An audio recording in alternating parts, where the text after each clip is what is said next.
Germanton Hospital pioneers in world-class orthopedic cardiology and multi-specialty care. Top 3 in Hyderabad, top 10 in South India. Attapur, Hyderabad.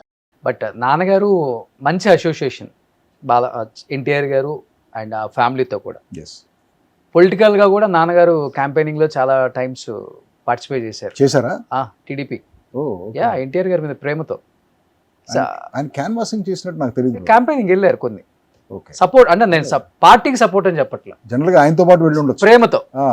రామారావుతో పాటు వెళ్ళి ఉండొచ్చు. అంతే, అలా ప్రేమతో వెళ్ళిన నాన్న డెఫినెట్గా పార్టీల గురించి వ్యక్తిగతంగా వాళ్ళ ఫ్యామిలీ గురించి చెప్తుంటారు. కాబట్టి ఇన్ ఫ్యూచర్ నీ అవసరం ఎప్పుడైనా ఉంటే టీడీపీకి కానీ ఆ ఫ్యామిలీకి కానీ బాలకృష్ణ గారికి కానీ చంద్రబాబు నాయుడు గారికి కానీ లోకేష్ గారికి కానీ నీ వంతు పార్టీలు పక్కన పెట్టి వ్యక్తులకి నువ్వు సపోర్ట్ చేయాలి అలాంటి చెప్పడం కానీ, లేకపోతే మీకు ఎప్పుడైనా చేయాలనిపించడం కానీ అనిపించిన మైండ్లో?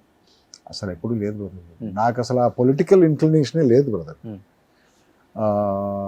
మా ఫాదర్ కూడా ఎప్పుడు నాతో ఇలాంటి విషయాలు డిస్కస్ చేసేవాడు కాదు. ఇప్పుడు ఆయనకి నిజంగా పాలిటిక్స్ అంటే ఇంట్రెస్ట్ ఉంటే రామారావు దగ్గరికి వెళ్ళి ఏదో పోస్ట్ తీసుకుని ఆ పొలిటికల్ ఫ్రెటర్నిటీలో తిరిగితే ఉండేవాడు కదా. ఆయన చేయలేదు కదా పని. జస్ట్ బేసిక్గా ఆయనకి ఏంటంటే మనిషి అంటే అభిమానం, and that should not be encashed. ఆ అభిమానాన్ని ఎన్కాష్ చేసుకోకూడదు. ఎప్పుడైతే ఎన్కాష్ చేస్తామో అది కమర్షియల్ ఈక్వేషన్ అయిపోతుంది. సో లాస్ట్ వరకు ఆయనకు అభిమానం అంతే, లేకపోతే ఆయన చాలా బెనిఫిట్ పొందుండొచ్చు కదా ఆయనకున్న క్లోజ్నెస్కి, అసోసియేషన్కి. డెఫినెట్గా. బట్ ఆయన no, he was not a man like that. But follow అవుతుంటారా పాలిటిక్స్ మీరు? ఎవరు? మీరు. ఏపీ కానీ తెలంగాణ కానీ? లేదు బ్రదర్, సీఎం ఎవరో తెలుసా ఇక్కడ తెలంగాణకి? 100% తెలుసు, కానీ ఆయన కూడా తెలుసు నాకు. బట్ అది కాదు పాయింట్. ఏంటంటే నాకు పాలిటిక్స్ కంటే సివిక్ సెన్స్ చాలా ఇంపార్టెంట్. మనం పొద్దున్నే 3:30-4 గంటలు నేను వస్తూ ఉంటాను, స్ట్రీట్ లైట్స్ అన్ని ఆఫ్ చేసి ఉంటాయి, చాలా కోపం వస్తుంది. ఎందుకంటే బ్లైండ్ టర్నింగ్స్ ఉంటాయి రోడ్స్లో, ఏం కనపడదు. సడన్గా నల్ల డ్రెస్ వేసుకుని ఎవరో పరిగెడతా ఉంటారు రోడ్డు మీద.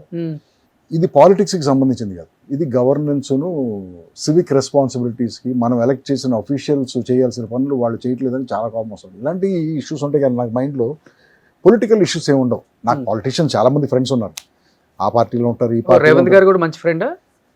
నాట్ అ ఫ్రెండ్, బట్ తెలుసు నాకు ఆయన. ఓకే, కలిసారు. ఆయన సీఎం అవ్వకముందు ఎమ్మెల్యేగా ఉన్నప్పుడు కూడా తెలుసు నాకు ఆయన. ఎక్స్పెక్ట్ చేశారా సీఎం అవుతారని? అసలు నేను ఆ థాటే లేదు బ్రదర్ నాకు, ఆయన అవుతాడా అవ్వడా ఇలాంటి. ఎలాంటి డిస్కషన్స్ ఉంటాయి మీ ఇద్దరు కలిసినప్పుడు? Very cordial brother. సినిమా కూర్చొని గంటలు తరగడం, ఎప్పుడన్నా కలిసినప్పుడు హలో బ్రదర్ ఏంటి ఎలా ఉన్నారు అంతే ఉంటుంది. కానీ నేను సినిమా ఆర్టిస్ట్గా ఆయన తెలుసు, ఆయన పాలిటిషియన్ అన్నది ఇంతే ఉంటుంది. అంతేగాని it's not a personal friendship or anything. Okay okay okay. So AP ఎక్కువ ఫాలో అవుతుంటారు? ఏపీ కూడా నేను ఫాలో అవును. అసలు ఏది ఫాలో అవును బ్రదర్, నాకు అసలు నాకు సంబంధించిన విషయం కానీ నేను ఏది ఫాలో అవును బ్రదర్. Okay okay.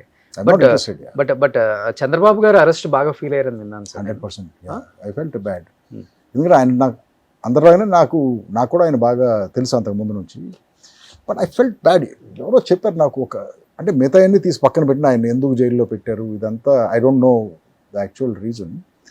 నేను అప్పుడు ఏదో సినిమా షూటింగ్ చేస్తున్నాను బ్రదర్, అక్కడ రామోజీ ఫిల్మ్ సిటీలో అక్కడ ఉన్నాను. ఏదో డిస్కషన్ వచ్చింది, జైల్లో పెట్టారు ఇలాంటిది అని. జైల్లో పెట్టారు అప్పటికే 1 వీక్ ఎంత అయింది అనుకుంటా. మన ఇండస్ట్రీలో నుంచి ఒక షాకింగ్ సైలెన్స్. అసలు ఎవరు మాట్లాడలేదు దీని గురించి. సమ్వేర్ పరోక్షంగా అయినా సరే తెలుగు సినిమా ఇండస్ట్రీకి ఎన్టీఆర్ ఫ్యామిలీకి కనెక్షన్ ఉంది కదా. సమ్వేర్ ఒక డైరెక్ట్ అసోసియేషన్ లేకపోయినా కూడా ఇందులో ఉన్న చాలామంది ఎమ్మెల్యేలు, ఎంపీలు చేశారు. డైరెక్ట్గానో ఇండైరెక్ట్గానో ఆ పార్టీ నుంచి కానీ ఆ సీఎంస్ దగ్గర నుంచి కానీ బెనిఫిట్ పొందారు చాలామంది. పిన్ డ్రాప్ సైలెన్స్, ఎవరు మాట్లాడలేదు జైల్లో. నాకు ఒకే ఒక విజువల్ నాకు చాలా ఇబ్బంది అండి. ఒక 73-year-old మ్యాన్ సీఎం చేసిన అతను,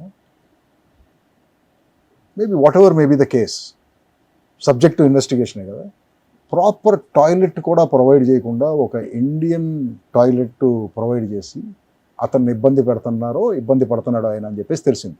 that I felt bad. 73 years మనిషికి మోకాళ్ళు, how do you use an Indian toilet? అప్పుడు ఐ మేడ్ దట్ స్టేట్మెంట్. ఆ స్టేట్మెంట్ కూడా ఏంటి, it is just request, please release, అంతే కదా నేను చెప్పింది. ఫస్ట్ ఆ ఇండస్ట్రీ సైలెన్స్తో చిరాకు వచ్చింది నాకు. 2 ఇది పాపం అనిపించింది. ఎవరు కనీసం ట్వీట్ కూడా చేయలేదు. నథింగ్. ఎందుకని, దేనికి భయం? To make a request.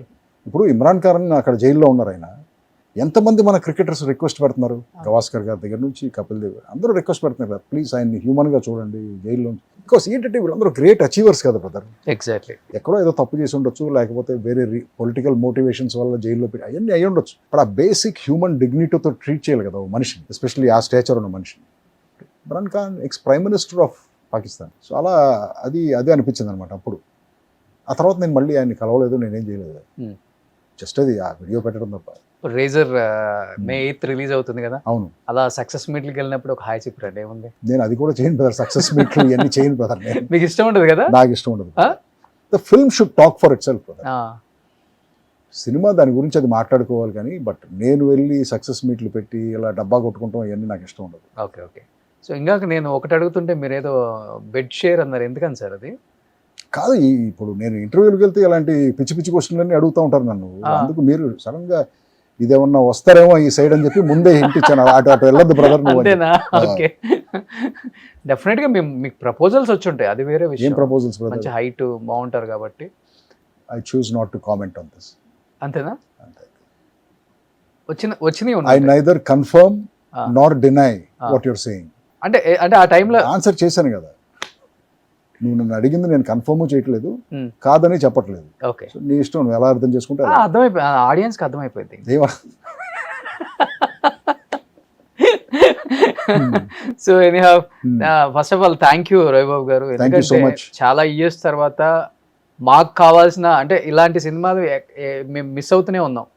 Especially Ravibabu గారు ఫిలిమ్స్ అంటే ఒక సపరేట్ ఆడియన్స్ బేస్ ఉంటుంది ఎక్కడైనా కానీ, ఏపీఆర్ తెలంగాణ అండ్ వేరే స్టేట్స్లో ఉన్న తెలుగు వాళ్ళు కావచ్చు, ఎవరైనా కావచ్చు, ఇలాంటి సస్పెన్స్ హారర్ వాళ్ళందరూ కొంచెం ఓపిక చేసుకుని మే 8వ తారీఖున వచ్చి నా సినిమా చూస్తారని చెప్పి ఐఎమ్ హోపింగ్.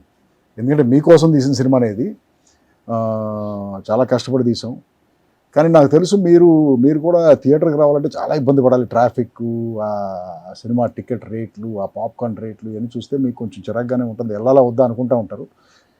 కొంచెం నా కోసం ఓపిక చేసుకుని మీరు థియేటర్ దాకా వచ్చి ఆ సినిమా చూస్తే డెఫినెట్గా సాటిస్ఫై అవుతారు. మే 8. అందరూ అడుగుతారు మే 8వ తారీఖున ఎందుకు చేస్తున్నారు సార్ మీరు అని చెప్పేసి. మే 8వ తారీఖు యాక్చువల్గా నాకు మే 1నే చేద్దాం అనుకున్నాను. ఓకే. కానీ అప్పుడు ఏదో ఒక పెద్ద సినిమా వస్తుందని చెప్పేసి నాకు ఆ డేట్ కన్ఫర్మ్ చేయట్లేదు డిస్ట్రిబ్యూటర్స్. ఎందుకంటే ఆ మే 30వ తారీఖున పెద్ద సినిమా అది ఏమో రాదు పెట్టదు. చాలాసార్లు ఈ పెద్ద సినిమాలు ఒక డేట్ అనౌన్స్ చేస్తారు. దానివల్ల ఏంటంటే ఈ చిన్న సినిమాలందరూ సర్దుకోవాల్సి వస్తూ ఉంటుంది. వీళ్ళు సర్దుకున్న తర్వాత ఆ సినిమా డేట్కి రావట్లేదు అంటారు. సో సేమ్ ఇలాగే ఈసారి కూడా జరిగింది. జరిగితే అప్పుడు నాకు డేట్స్ ఓపెన్ అయిన డేట్స్ ఏంటంటే మే 1 ఒకటి, మే 8 ఒకటి, మే 15 ఒకటి, ఇలా ఈ మేలో ఉన్న డేట్స్ అన్ని ఓపెన్ అయింది. సో నేను లక్కీగా కుదురుతుంది కాబట్టి మే 8 చూస్ చేసుకున్నాను. మే 8 మా ఫాదర్ బర్త్డే. మే 8 చలపతిరావు కదా, మే 8 మా ఫాదర్ బర్త్డే. సో అందుకని ఆ డేట్ చూస్ చేసుకుని ఆ రోజు రిలీజ్ చేస్తున్నాం ఆ సినిమాని. సో ఫుల్ సస్పెన్స్ అన్నమాట. సస్పెన్స్ కాదు brother, it's action thriller, but engaging గా ఉంటుంది. ఓకే. స్టార్టింగ్ సీన్ నుంచి ఎండింగ్ సీన్ దాకా బాగా ఎంగేజింగ్ గానే ఉంటుంది సినిమా. సో డెఫినెట్ గా మే 8న వస్తున్నారు కాబట్టి సార్ కనీసం ఇయర్కి ఒక సినిమా తీయండి సార్. ట్రై చేస్తాను బ్రదర్. మీరు ఇలాంటి సినిమాలు తీయండి చాలు. సినిమా ఇండస్ట్రీలో గొప్పతనం ఏంటంటే మనం అనుకున్నది ఏది జరగదు. మనం ఏదో ఒకటి అనుకుంటాం, ఇంకోటి జరుగుతుంది. ఓకే. సో మనం చేయగలిగింది ఏంటంటే ప్రయత్నమే, పుష్ చేసుకుంటూ వెళ్తూ ఉంటాం. బట్ అది జరగాల్సిన టైంకే జరుగుతూ ఉంటుంది ఏదైనా సరే. లైఫ్లో చాలా విషయాలు అంతే కదా. Exactly. So anyhow thank you and advance congratulations to entire team of Razor also. Already trailer అయితే నెక్స్ట్ లెవెల్ ఉంది. Thank you. ఎప్పుడెప్పుడా వెయిట్ చేస్తున్నాం మిమ్మల్ని బిగ్ స్క్రీన్ మీద మీ యాక్టింగ్ ఇలా చేసే వాళ్ళు చాలా రేర్ ఎవరు ఉండరు కాబట్టి ఆ రేజర్లో మళ్ళీ చూడాలనుకుంటున్నాం. Thank you sir, thank you so much sir. Suman టీవీలో మీ పర్సనల్ అండ్ బిజినెస్ ప్రమోషన్స్ కోసం కింది నెంబర్కి కాంటాక్ట్ చేయండి.